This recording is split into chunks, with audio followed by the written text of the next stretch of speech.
The pre-flood world was very different. The world probably had a canopy of ice or water above the atmosphere. We cover that on video 2. Now, there are some creationists, including Walt Brown, who disagree. They say there was no canopy. And I think the arguments they use can be easily answered. And I'll be glad to discuss that if you'd like more. I'm going to give you the Hovind theory. Now, this is supposed to be good teaching technique. I'm going to tell you what I'm going to tell you, and then I'm going to tell you, and then I'm going to tell you what I told you. You get all that? We're going to go through it very quickly, 8 simple steps of what I think caused the flood and explain all these strange phenomena on the planet. Then we'll go into them in a little bit more detail, and then we'll close this down. Noah and the animals got safely into the ark. A 300-degree below zero ice meteor came flying toward the earth and broke up in space. As it was breaking up, some of the fragments got caught and became the rings around the planets. They made the craters on the moon, the craters on some of the planets, and what was left over came down and splattered on top of the North and South Pole. The super cold snow fell on the poles mostly, burying the mammoths standing up. The dump of ice on the North and South Pole cracked the crust of the earth, releasing the fountains of the deep. The spreading ice caused the ice age effects, the glacier effects that we see. It buried the mammoths, made the earth wobble around for a few thousand years. And it made the canopy collapse that used to protect the earth and opened up the fountains of the deep. During the first few months of the flood, the dead animals would settle out and dead plants and get buried. They would become coal if they're plants and oil if they're animals. And those are still found today in huge graveyards. Fossils found in graveyards, oil found in big pockets under the ground. During the last few months of the flood, the unstable plates of the earth would shift around. Some places lift up, other places sink down. That's going to form ocean basins and mountain ranges. And the runoff would cause incredible erosion, like Grand Canyon, in a couple of weeks. Over the next few hundred years, the ice caps would slowly melt back, retreating to their current size. The added water from the ice melt would raise the ocean level, creating what's called a continental shelf. It would also absorb carbon dioxide out of the atmosphere, which allows more radiation to get in, which is going to shorten people's lifespans. And in the days of Peleg, it finally took effect. The earth still today shows the effects of this devastating flood. Then this 300-degree below zero ice meteor came flying through the solar system. Some of it broke apart. It made craters on Mercury and craters on the moon. 4 of the planets today still have rings around them. And the rings around these planets are made of rock and ice. Very interesting. Now, Walt Brown thinks some of the craters on the moon were formed when the fountains of the deep broke open and rocks went flying up out of Earth's gravitational pull, drifted around for a while and clobbered into the moon. He may be right on that, I don't know. But it's interesting. He thinks the comets came from Earth, and water on Mars came from Earth when the fountains of the deep broke open. You could read about it for yourself if you'd like. The super cold snow would land mostly around the poles, because super cold ice is not only affected by the magnetic field, it's easily statically charged. How many have seen the Van de Graaff generator where they make your hair stand up? You know, we've got one of those at our science center at Dinosaur Adventureland. As this ice meteor came flying toward the earth, it broke apart. Pieces would settle in around the poles mostly, causing the earth to wobble for a few hundred years, or maybe even a few thousand years. The canopy of water overhead collapsed and it rained 40 days. The water underneath the bottom, under the crust, came shooting to the surface, and the water kept going up for 150 days. And everybody drowned. It probably took 6 or 8 months to kill everybody during that flood. We all get the idea, well, it rained, everybody died first day. No, it took a long time for people to die.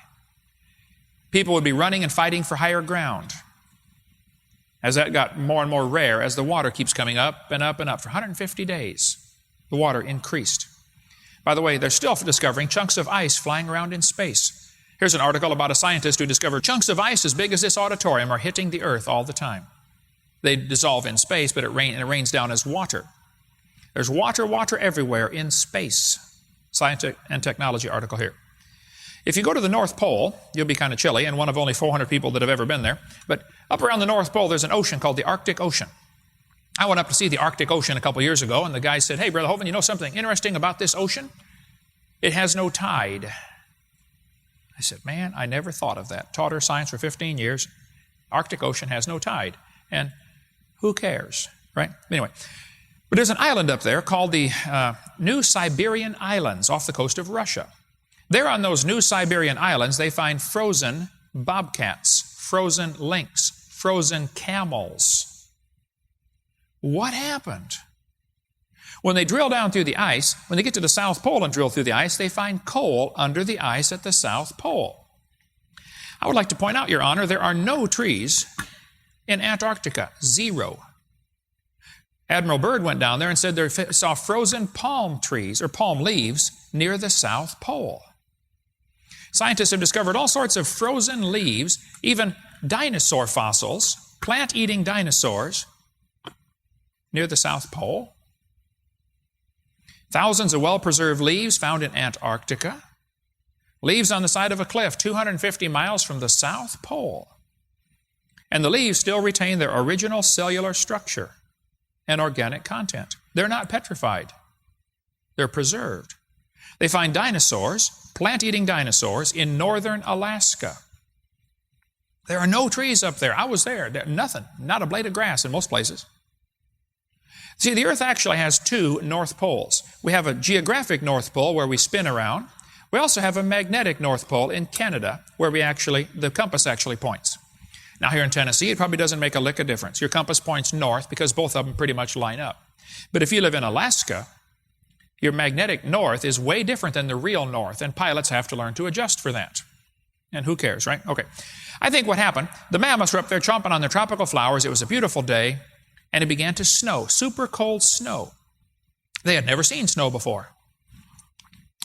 One of the mammoths looked at his buddy and he said, "Herman, this is peculiar weather we're having here.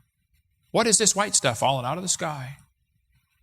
I said, "I don't know, but let's get out of here." They started running around trying to find a place to hide, and the snow got deeper and deeper and deeper, and they got stuck in the snow standing up, and they couldn't even fall down. How many of you have ever been in a snowdrift so deep you couldn't even fall over? You ever been in one of those? I think that's what happened to the mammoths. People say, well, the mammoths have long hair. They're designed for cold weather. No, mammoths are not designed for cold weather. A lot of animals in the jungle have long hair where it's hot, okay? If the temperature is 70 degrees, long hair is just simply a decoration. It's neither, and there's a lot of things about the mammoth that shows they are not designed for cold weather. There's a whole section just in this book about mammoths are not designed for cold weather. You can read all about that. So the mammoths, some of them, ended up frozen standing up in super cold ice, 300 below zero. As the ice goes pushing out toward the equator, it's going to carve out glacial grooves. If you live in Ohio, if you go out to Kelly's Island, you can go out in the Lake Erie and see the glacial grooves, scratches across the rock for miles. I think the ice age really happened, but it happened at the beginning of the flood. There are basically two theories among creationists about the ice age. One theory says the ice age caused the flood, which is what I believe. The other theory says the flood caused the ice age. A minor difference, I don't think it's worth fighting over, but either case, though, I think the ice age would last several hundred years after the flood. During the time after the flood, as populations are growing, if somebody misbehaves, instead of building a jail and putting them in there where you got to feed them for the rest of their life, just banish them. Say, get out of here. You can't stay with our civilization. And boy, if times were hard and just new struggling civilization like Gilligan's Island, being banished is punishment enough. Now, you're going to follow the Ice Age animals around and kill them and, leave your toolbox behind because you don't want to carry 50 pounds of rocks with you. You wait till you find the mammoth herd and you make your tools on the spot and kill the mammoth. That's why they find, scrapers for skin and all kinds of flint arrowheads and stuff are found all over the world. These guys are, they really do use these stone tools to kill these animals, but they don't carry them with them because they're so plentiful. They're found all over the arrowheads and stuff like that. Anyway, then this super cold ice at the pole would send off a cold wave, like when you open the freezer and the cold air comes out and falls at your feet. This cold air hitting warm air would cause it to rain. And it rained 40 days and 40 nights. The canopy collapsed. The Bible says all the fountains of the deep were broken up in one day. If the earth were reduced down to the size of this globe right here, all the oceans in the world would only fill about 1 tablespoon. If you smoothed out the earth, the oceans right now would be 12,000 feet deep. Oceans average 12,000 feet deep. But if you smoothed out the earth, they would average 8,000 feet deep everywhere. There's plenty of water on the earth to cover the planet. Technically, 1 drop of water would cover the planet if you spread it real thin. I mean, real thin. I flew back over to Pacific one time, and I came back, I said to one of the guys in my office, I said, man, that Pacific Ocean is huge. He said, that's just the top of it. Wow, what a thought. That is just the top of it. There's a lot of water in these oceans out there.